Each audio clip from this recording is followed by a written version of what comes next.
Ladies and gentlemen, I'm sorry, I'm going to have to start with an apology really. I thought I'd be better by now, I'm not. What the trouble was, I went away over Christmas on holiday, 10 days in Tenerife, 10 days of constant drinking, drug taking, endless perverted, weird, twisted sex. I'm absolutely knackered, I'm still knackered. But the good thing is I've come to a decision. Never again am I going on holiday with Mum. Never again. Mind you, I've said that before. No, it was all too much, I'm still not right. I've decided I'm going to have alcohol-free days. I'm going to start doing that this year. I had my first one yesterday. It wasn't as hard as I thought. I actually quite enjoyed it. I'm really looking forward to the next one in 2022. I said I'd never go on holiday with Mum again, and that's mean of me actually. She had a terrible year last year. Well, on a serious note, in November we buried my dad, and I know something the doctor said really upset Mum. He said it probably had contributed to his death. Her neighbours don't help, they're absolutely awful. She's lived in the same house for more than 40 years, lives next to a Trappist monastery.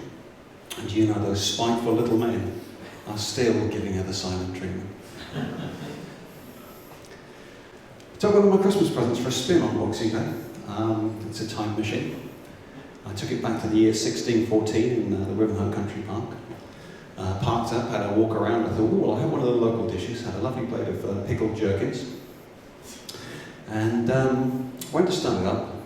Absolutely nothing. Absolutely dead. So I thought, here we go. Dug out my breakdown service card, rang the number on it, got a recorded message.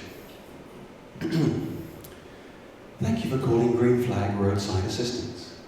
Please note, we won't be invented now until 1987. Your call is important to us. You might also like to know you have triggered an anomaly in the space-time continuum, and the Time Lords have been informed. Thanks again. I thought, well, I'm not holding on the phone for 4 centuries, although I have been on nearly as long as that with British Gas, in fairness. So I thought, you know, what can you do? I really don't have very much luck with technology, though. Bought a new steam iron the other day. A new steam iron, so I thought. Took it home. Absolutely bloody useless.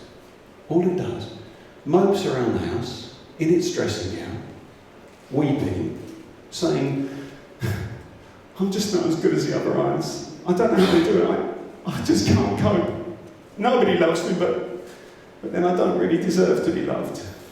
I thought, I'm not having this. Took it back to the hardware shop. Turns out it's a low self-esteem iron. Hey, plenty more where that came from. Plenty. How long have I got? Another 50 minutes or so? Great. No, the manager was very good at the hardware shop. He refunded me without any questions and said that I had a lot of trouble with that particular model. And he said, is there anything else, sir? And I said, well, actually, I have been thinking of getting a new Vice. And he said, I can thoroughly recommend monkey pornography. Dirty, dirty little man. Did actually do a gig in a bondage club the other evening. Absolute nightmare to set it up. Every time I phoned, the woman I needed to speak to was tied up. Gig itself went pretty well actually. They really enjoyed the gags. Really enjoyed the gags. Gentleman here knows exactly what I mean. Yeah, sorry to keep looking at my hand a couple of times, ladies and gentlemen. I'm trying some new material today, so I hope you'll just bear with me. Yeah, bondage clubs. It's all initials these days, isn't it? It's all. It's not even S&M, which it was when I was a young man. Somebody told me. I believe it's BDSM now. Everything sexual is initials now. It's all LGBTQ, this, that, and the other. Must be an absolute minefield if you're dyslexic. And I say that in the spirit of laugh, ladies and gentlemen, because my brother Steve is very badly dyslexic. Always suffered very badly. I'm not, but he was bullied terribly at school, particularly in the spelling club. I don't really know why he started one up, but you know, credit to him for trying. He was very unhappy, very badly bullied. And when he was about 15, he saw a documentary on the Seventh-day Adventists in Utah. And he ran away from home. He left my parents a note saying, "Dear Mum and Dad, I've left home, I've gone to Salt Lake City to become a moomin." Of course, being as badly dyslexic as he is, poor old Steve never made it to Salt Lake City. He was discovered by the police 3 weeks later, wandering in a confused state outside a toy store in Lakeside, desperately trying to make contact with a window display on Moomins. Very, very sad. But things are on the up for Steve now. He's through sheer perseverance, he's actually genuinely just finished a degree in graphic design, which is all credit to him. And he's got his first major piece of freelance work, which is a complete overhaul of a top angling magazine. I don't know if some of you can come across it. It's a top fishing magazine. It's called Total Carp. Can't wait to see what he does with it. Tell you what, I went to my first Star Wars convention last summer. It was at Essex University. Any Star Wars fans? Nobody wants to put their hand up there. No, I went to my first Star Wars convention. It was at the University of Essex last summer. My first one ever. I was very keen to show my knowledge. And there was a bloke taking the tickets. He was dressed as Chewbacca. You know Chewbacca from the films? And he took my ticket and I said, "You're a Wookiee, aren't you?" And he seemed very offended. He said, "No, I've been coming here for years." On that note, I will say actually, genuinely at work last week I had to ring Hong Kong. Absolute nightmare. I kept on winging the wrong number.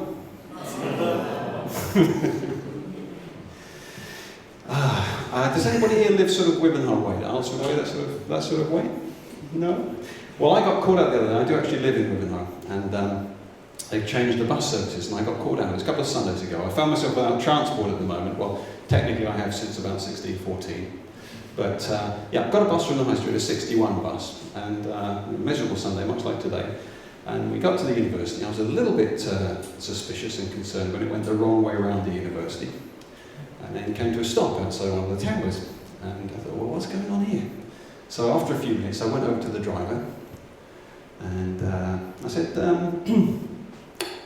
"Where did you turn around to go to Wivenhoe, boss?" And he didn't look up. He was reading some sort of magazine. Didn't look up at me. He said, "Don't go Wivenhoe." I thought, oh, okay, well, I'll keep it light. I said, "Oh, really? Are you sure?" I think I was hoping he'd sort of, realise he'd made a dreadful mistake. I said, "Are you sure? 61 always used to go to Wivenhoe, didn't it?" And he said, "No, it hasn't done for months."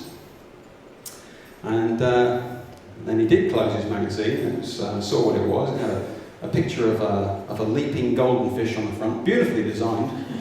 But it's a magazine I've never heard of called Total Crap.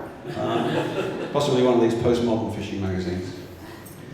But anyway, then he caught sight of another of my Christmas presents, which is a magnificent, long, multicoloured, hand-knitted scarf. And he burst out into a grin, and it was a horrible, leering, sort of humorless grin.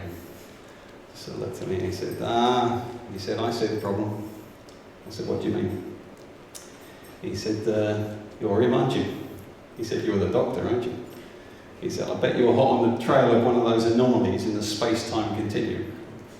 And he said, "Mind you, it shouldn't be a problem for you, should it? This bus not going to Wivenhoe." He said, "You can just hop in your TARDIS and go wherever you like and whenever in the multiverse, can't you?" And luckily, I had the absolutely perfect reply to this. I led into it and I said, "How about if you just fuck off?" Yeah, he didn't like that at all. He said, "Get off my bus." I said, "No." I said, "You get off my bus." That's true. He didn't quite know what to make of that. I thought, "I've got you there, you nasty little man." Well, you won't come back from that. Then, of course, he pressed his panic button.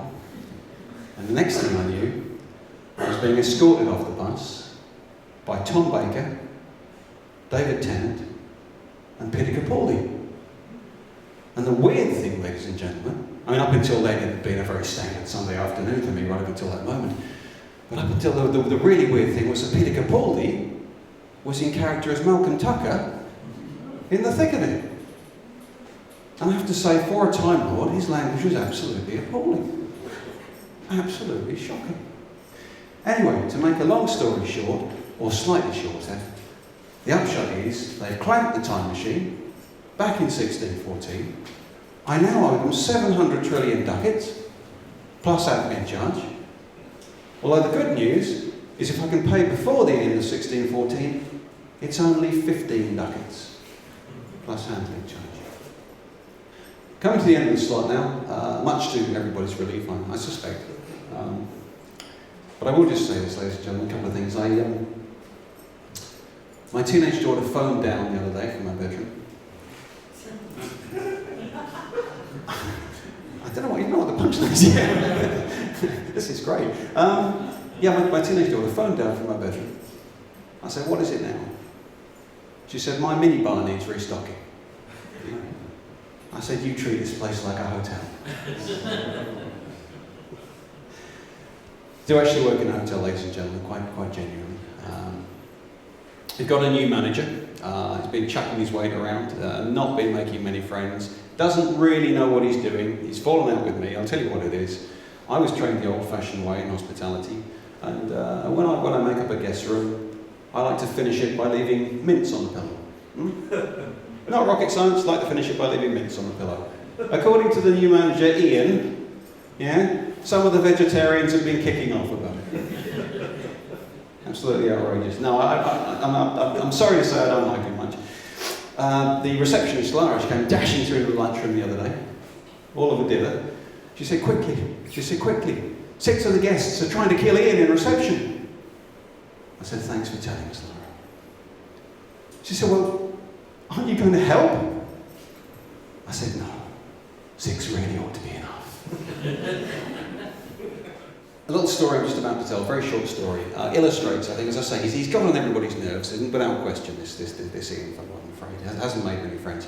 But I'm always very impressed by people's capacity to look at things in a mature way, to handle a work situation, to say, okay, we'll let bygones be bygones, and we'll move on, water under the bridge, all that sort of thing. We'll carry on in a mature and sensible way. And I think this illustrates it very nicely. Just before Christmas, suddenly, Ian's car caught fire in the car park. Suddenly caught fire.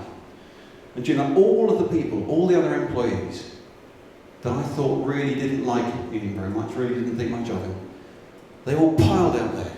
They were all desperately battling the flames with anything that came to hand. Paraffin, petrol. One guy even went and got some aviation fuel. What do you think of that? Fantastic. Ladies and gentlemen, thanks very much for your laughter. Really appreciate your attention. And I've been Dave Hughes. Thanks very much indeed. Thank you.